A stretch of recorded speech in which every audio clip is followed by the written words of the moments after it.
This presentation coaches students regarding looking up their grade and checking their papers for plagiarism. If the paper has already been submitted, but it's not past the due date yet, and you're just wanting to check your originality report, the student can go into course content, into the folder where the paper exists, and scroll down to the Turnitin assignment.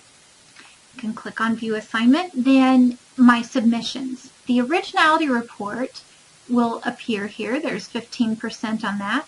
You can click and open up that report in another window. Now, what you'll notice is that I've already graded the student's paper, and so you've got some comments over here. What if it is past the due date and you're not just checking the paper for plagiarism, but you're actually looking at your grade and wanting to know the comments? Well, you can come in the same way through course content and click on the assignment and then click into this graded area, either on the GradeMark comments or the similarity index. It doesn't matter. Or you can go into My Grades. You can locate the assignment and just click on that paper, and you'll notice the same options here. I've already clicked on the comments box, so I'm going to go right in here. You can see this is when you click on the originality report. If you're checking for plagiarism, make sure that the originality area is red. You can scroll through the paper and see where Turnitin has marked up the paper. This example is one where a student has added in a quote to the paper. Now let's see if we have all the elements that we need for checking for plagiarism to make sure that this is not a plagiarized resource. First, anything that is highlighted this much, that means that that is word for word from the original source. And I just clicked on that highlighted material to have the comparison here. I can click on full source text and scroll up and down through any of the segments that are from that resource. I also have the option to skip down to different resources throughout the paper. So if I click on number 4, then that's going to scroll me down to the Works Cited page, and I can look at resource 4 here. I'm going to go back up to the potentially plagiarized resource. So this much information being word for word from a resource means that this had better be a direct quote. If intended to be a paraphrase, that is not going to work. We have way too many words here that are used that are matching another resource that has quoted Douglas. We need to make sure that we have quotation marks around it. So word for word information would be a direct quote and must have a quotation mark, and I can see one right here at the beginning and one right at the end of the statement itself. What's another component to make sure that a direct quote or a paraphrase is not plagiarized? Well, it has to have a citation. Here is the citation. I don't see an author there, so I'm going to go up and look in the sentence and, oh, I bet Douglas, Frederick Douglass, is the author of this particular work. So what I'm going to go do is compare that to the Works Cited entries. Do I find an entry for Douglas, specifically one for learning to read? And here we are in the D's in the Works Cited list. We have 2 entries for Douglas. That's why this author has added in a title to the citation. So sure enough, we have Douglas, learning to read. I don't see any other citations in there that begin with learning to read. So I know that that's the resource. I have located my citation both in the paper and in the Works Cited page. So that means that this writer has responsibly recorded the information from this resource, and this would not be an example of plagiarism. However, if the citation were not there, were not present, or if the citation was not clear, then that would mean that we have plagiarized, or if the quotation marks were missing, that would mean that that work or that portion of the paper is plagiarized.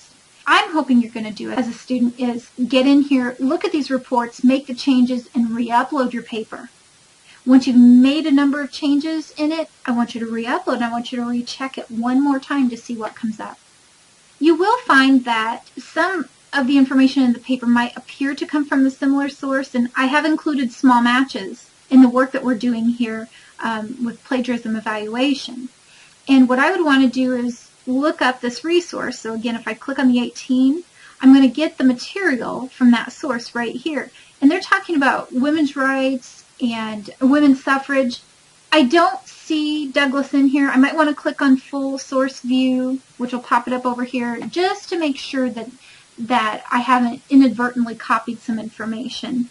I want to read above and below that particular segment too.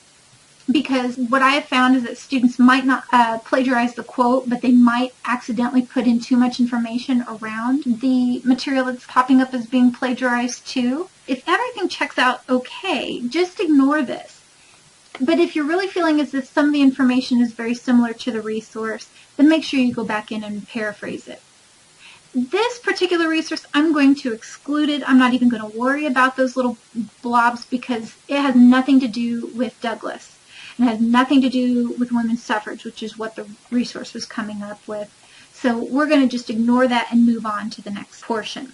Here's a bit that we have some citations, but I don't see any quotation marks in there. But Turnitin is also not marking this as being plagiarized, right? There are no words between Abby Kelly and Sterling 14 that appear word for word from another resource, right? What does that mean?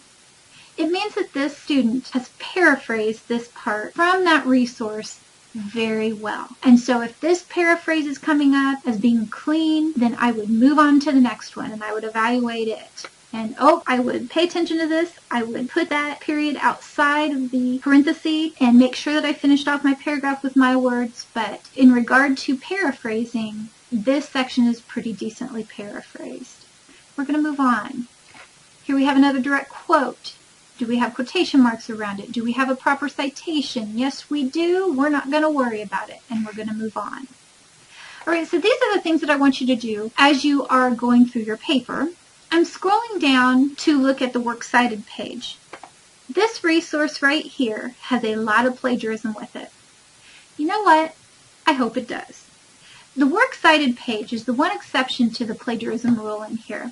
That if you are getting a lot of plagiarism or a lot of highlighting in your works cited page, that means that other people have also cited this resource, hopefully pretty responsibly. It also shows that you're getting it right.